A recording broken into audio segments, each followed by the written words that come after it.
Welcome back to Penn State Sports Night. I am alongside Jason Marcus and Hunter Pitcoff. The Super Bowl is old news at this point, as draft season is the real main event marked on the football calendar. The NFL Scouting Combine will be held this week, where college football's elite talent will be showcasing their worth in front of all 32 teams. So now, Hunter, I want to start with the quarterbacks. Which of those top-tier prospects can separate themselves from the pack? Because they're all pretty close together right now. Yeah, you're definitely right. I'm thinking the Heisman winner this year, Baker Mayfield. And yes, although he's not that tall, maybe just an above-average athlete. But what he needs to do at the Combine, the most important thing, is go into those meetings and show teams that he's moved past the on- and off-field antics, show that he's a leader. His mind is 100% in the right place. All he wants to do is win and play football games. And also, in terms of on-field production, his passer rating was 198.9 last year, completed 70.5% of his passes. That's amongst the greatest to ever do it in college football. So I definitely think that when it comes to the passing drills, he's going to be insanely accurate. He's going to look so composed in the pocket. And I think that the way that he's going to conduct himself there, both in the interviews and on the field, he thrives when there's pressure on him and the lights are the brightest. I think not only right now he's a top 10 prospect, but I think that he could possibly give the Cleveland Browns some consideration to take him with the first pick. Now, as you said, there's definitely no doubt that he has the ability to do it on the field, but what I'm curious about is there are some Johnny Manziel comparisons being made with him and Baker. Do you think those are legitimate concerns, or is he going to be able to prove to teams in the interviews that that comparison's not legitimate? Yeah, well, Johnny Football and Baker Mayfield, what they had in common is that they both were able to make crazy plays, both with their legs, both in the pocket. But the difference in terms of attitude is that Johnny Manziel's mind just wasn't in the right place. He had a little bit of an alcohol problem. He was going through some mental problems. It doesn't seem like Baker Mayfield's like that. It seems like he's 100% all in on playing football games. So I think that Baker Mayfield's going to be fine. Okay, and now, Jason, we're going to move on to some Penn State players here. First of all, Mike Gesicki of that tight end group, a very talented group of tight ends this year. He's currently a day 2 prospect. What do you think he can do to move up the draft board? Well, I think the big thing with Mike Gesicki that you have to take in consideration is his size. He's 6'6", about 250 pounds, so that's actually optimal for tight ends now in the NFL. You look at players like Jimmy Graham and Rob Gronkowski, and they're massive red zone targets, and that's why they've had so much success. So from that perspective, Gesicki, I believe, can go right into the NFL and be a successful player, but the big knock on him right now is his blocking ability.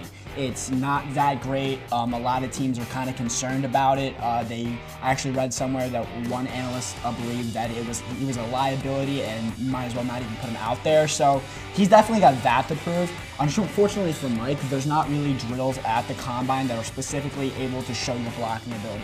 That's kind of a skill that you need to prove in-game. So I don't know how much his draft stock is going to improve based on his performance in the Combine, but I do know that if he gives it his all and he does well, it's not going to hurt him. So I would still say he probably goes in the second round. I think it's worthy to note also that a recent trend in the NFL is that you have a lot more H-back tight ends who are basically just pass catchers and they kind of don't have that run blocking skill set. Mike Gesicki might be that kind of player, so I think he can still thrive in the NFL in that kind of a role. Yeah, absolutely. I think you see a lot more teams now focusing on the tight end. For a couple of years, it was definitely like a lost position, like they didn't have much value. But I definitely see him going to a team that already has their solidified blocking tight end and just needs someone with a big frame to go up and catch the balls in the end zone, and I think that's where he'll fit perfectly. So look him to see to go one of those teams. Okay, so now we are going to move on to the wide receiver position, and we're going to talk about another Penn State player here.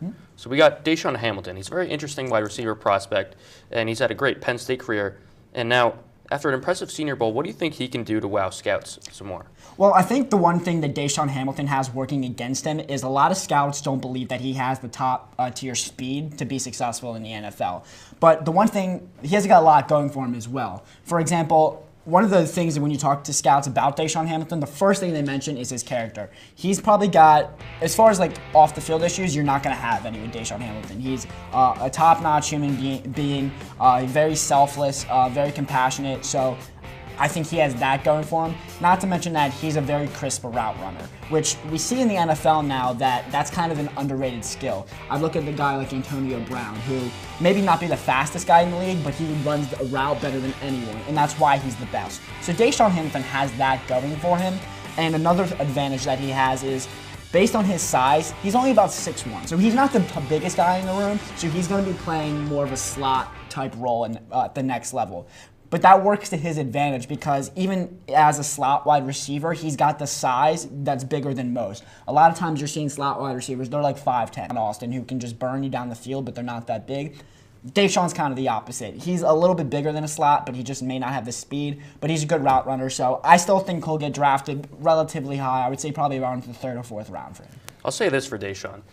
A lot of times in sports you talk about athletes versus an actual football player or like someone who has an understanding of a position. Deshaun Hamilton understands how to play wide receiver better than almost anyone. Yeah, absolutely. And he showed that if you watched any of his film throughout his years at Penn State.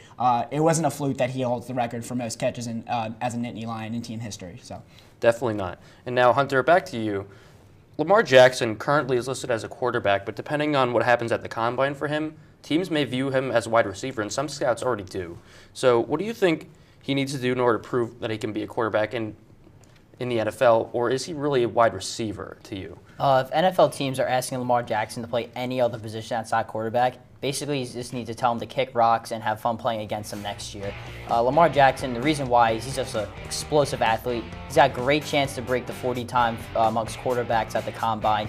He's going to do great in the broad jump and the vertical jump. So it does make sense that you see that explosiveness. You want that in a wide receiver, but Lamar Jackson won a Heisman Trophy as a quarterback. Yes, he can run, but he's a great passer too. And at the combine, he's got a great arm. He's got to show that he can sling the ball down the field. And also just his steady improvement as a pocket passer, being able to read receivers and get the ball right in the perfect place for the receivers to not only catch the ball, but also make a play down the field. Yeah, I think it's a bit presumptuous to compare him to Michael Vick, which a lot of people have done. Obviously, Lamar Jackson's very talented, but I think it's too early to call him that. We'll see if he is Michael Vick or maybe he's more Terrell Pryor. So only one way to find out. Yes, we will. That is yet to be seen. But of course, we have one more position to talk about before we wrap up here. We have safety Marcus Allen, a very interesting prospect coming out. Where do you see him getting picked?